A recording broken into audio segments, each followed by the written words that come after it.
মূলনীতি হচ্ছে একটা আদর্শের বিষয়। এখানে যদি আমরা নোট অফ ডিসেন্ট দিয়ে মেনে নিই, ভবিষ্যৎ প্রজন্ম শুধু নয়, বর্তমান প্রজন্ম আমাদেরকে ক্ষমা করবে না। আমরা সেটার অংশীদার হতে প্রস্তুত নই। কাজে আমরা বলেছি, যদি রাষ্ট্রীয় যে বিদ্যমান চার মূলনীতি তার সাথে এগুলো থাকে, আমাদের কোনোই আপত্তি নেই। কিন্তু সুকৌশলে রাষ্ট্রীয় বিদ্যমান চার মূলনীতি তারা আমাদেরকে দিয়েই বাতিল করতে চায়। ভবিষ্যতে যদি জনগণ না চায়, সে বিষয়ে আমরা হয়তো আমাদের বক্তব্য দিয়ে রাজনীতি করব, আন্দোলন করব, সংগ্রাম করব, অবরোধ করব, হরতাল করব, কিন্তু আমাদেরকে দিয়েই এটাকে মানে রাষ্ট্রীয় বিদ্যমান চার মূলনীতিকে হত্যাকাণ্ড, সেই আত্মহত্যা আমরা করতে পারি না। সেই কারণে আপনাদেরকে সাক্ষী রেখে আমরা এই প্রক্রিয়া থেকে নিজেদেরকে বিযুক্ত করেছি।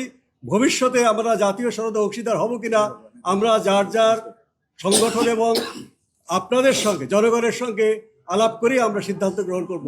মর্মহত হৃদয়ে এখন উপস্থিত হয়েছি। আমাদের ইচ্ছা ছিল যে এই যে দীর্ঘ পথ পরিক্রমা করলাম, একটা আত্মীয়তার বন্ধনে আমরা আবদ্ধ হয়ে গেলাম আপনাদের সাথেও।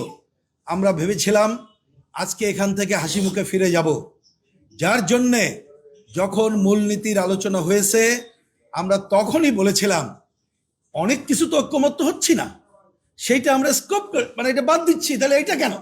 আপনারা শুনে রাখেন, কিছুক্ষণ আগে মৌলিক অধিকার বিষয়ে একটা আলোচনা ছিল, যেখানে আমাদের বক্তব্য ছিল জন্ম, বস্ত্র, শিক্ষা, চিকিৎসা, বাসস্থান, কাজের অধিকার, ইন্টারনেট প্রাপ্তির অধিকার, এইটাকে মৌলিক অধিকারের স্বীকৃতি দিতে হবে এবং আইনগতভাবে স্বীকৃতি দিতে হবে।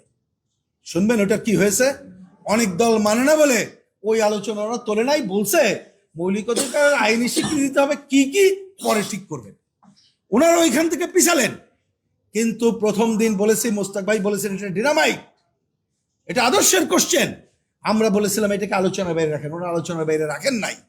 আমরা পরিষ্কার করে বলেছিলাম আমাদের সংবিধানের পাল্টে ধর্মীয় স্বাধীনতা, সম্প্রীতি, সাম্য, মানবিক মর্যাদা, সুবিচার অবশ্যই থাকবে, কিন্তু বলতে হবে রাষ্ট্রীয় চার মূলনীতি, কারণ এটা মুক্তিযুদ্ধের মধ্য দিয়ে অর্জিত। তাহলে এইটা বাদ দিয়ে প্রথমে নানা অঙ্কের ঘোর প্যাঁচে যেটা করছে, আমি আজকে বলতে বাধ্য হচ্ছি, একটু আপনারা নিশ্চয়ই আমাদের থেকেও লেখাপড়া করেন, একটু বই পড়ে দেখবেন। সংবিধান সংস্কার কমিটি এবং অন্যরা তারা তাদের লেখার মধ্য দিয়ে বিভিন্ন পৃষ্ঠা যদি পড়েন, তারা কিন্তু প্রকৃতপক্ষে মুক্তিযুদ্ধের প্রকৃত বয়ান, নট আওয়ামী বয়ান, যেটা তার থেকে অন্য বয়ান দেওয়ার চেষ্টা করেছে। আমরা সেটাও ওভারলুক করে গিয়েছিলাম যে এইখানে যেহেতু আলোচনার টেবিলে আসে নাই, কিন্তু আজকে শেষ দিকে এসে তড়িঘড়ি করে এমন একটা প্রস্তাব করে ওনারা প্রায় হাত তুলে পাশ করার চেষ্টা করলেন। তা দিয়ে আমাদের কাছে মনে হয়েছে এই ঐক্যমত্য কমিশনের যে লক্ষ্যটি স্পষ্ট। এর আগে বক্তৃতা শোনেন নাই, ৭১কে ৪৭ দিয়ে পুনর্স্থাপিত করতে চায়। অনেকেই আগে বলেছিল এই সংবিধান ছুঁড়ে ফেলতে হবে, পুনর্লিখন করতে হবে। আমরা তার এক চেহারা আজকে দেখতে পেলাম। সুতরাং বাংলাদেশের কমিউনিস্ট পার্টি সহ অন্য যারা আছি, আমাদের পক্ষে এখানে থাকা সম্ভব না, এই জন্য চলে এসেছি। আমরা আপনাদের কাছে খুব বিনয়ের সাথে দুটি কথা বলে শেষ করি।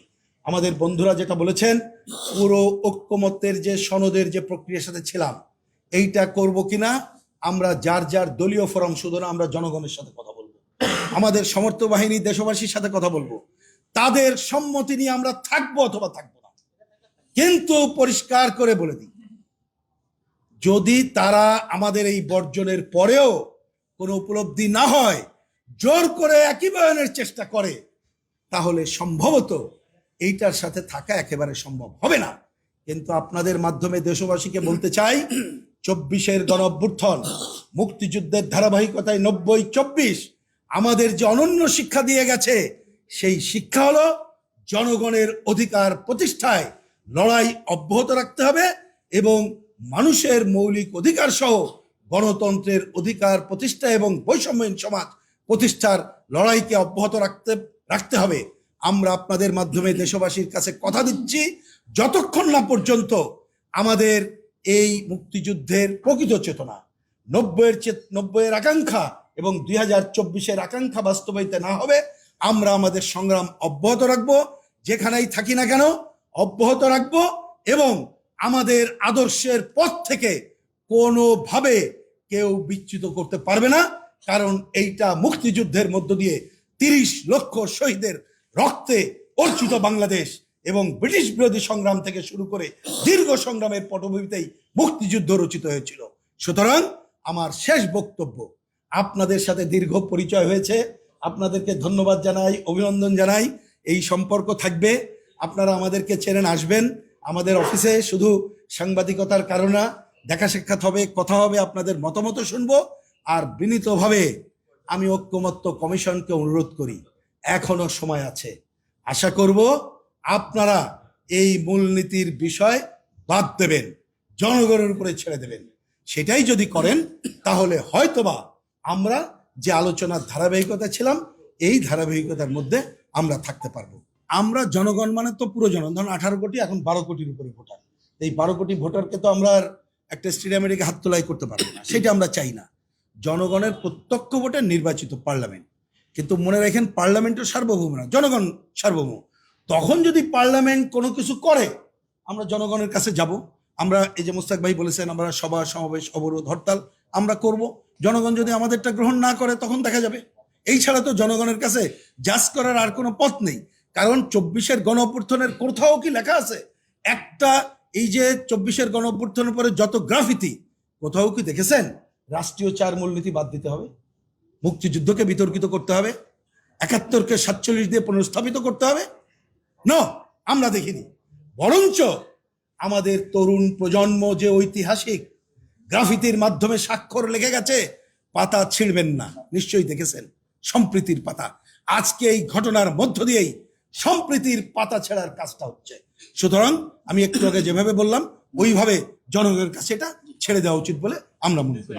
পার্লামেন্টে যারা নির্বাচিত হবে তারা যদি এটা নিয়ে আলোচনা তুলতে পারে, কিন্তু আমরা বলছি তখন যদি তাদের সাথে আমরা ঐক্যমত্য না হই আমরা রাজনৈতিকভাবে মোকাবিলা করব, এটাই তো রীতি এবং সেটাই হচ্ছে আমাদের প্রধান কাজ।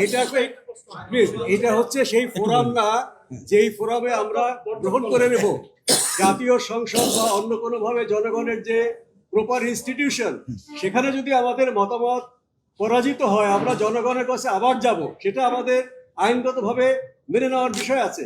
কিন্তু এই ফোরামে আমাদেরকে দিয়ে এটা মানিয়ে নেওয়া, এইটা একটা আমি মনে করি চক্রান্ত এবং কুবুদ্ধি। এটা এর সাথে আমরা ঐক্যমত্যের আলোচনায় আমাদের প্রধান উপদেষ্টা 5ই অক্টোবর আমাদেরকে যেটা বলেছিলেন, 15ই ফেব্রুয়ারি বলেছেন তার বরখলাফ।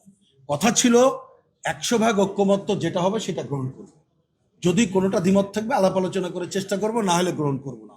তো ওনারা সেটা না করেই মেজরিটি মাইনরিটি দিয়ে এই কোনো ঐক্যমত্যের সিদ্ধান্ত ওনারা সেটা করছেন, এটা বরখলাফ। আমরা এখন না, প্রথম দিন থেকে বলেছি রাষ্ট্রের মৌলিক কোনো বিষয় নোট অফ ডিসেন্ট দিয়ে গ্রহণযোগ্য না, 1 নাম্বার।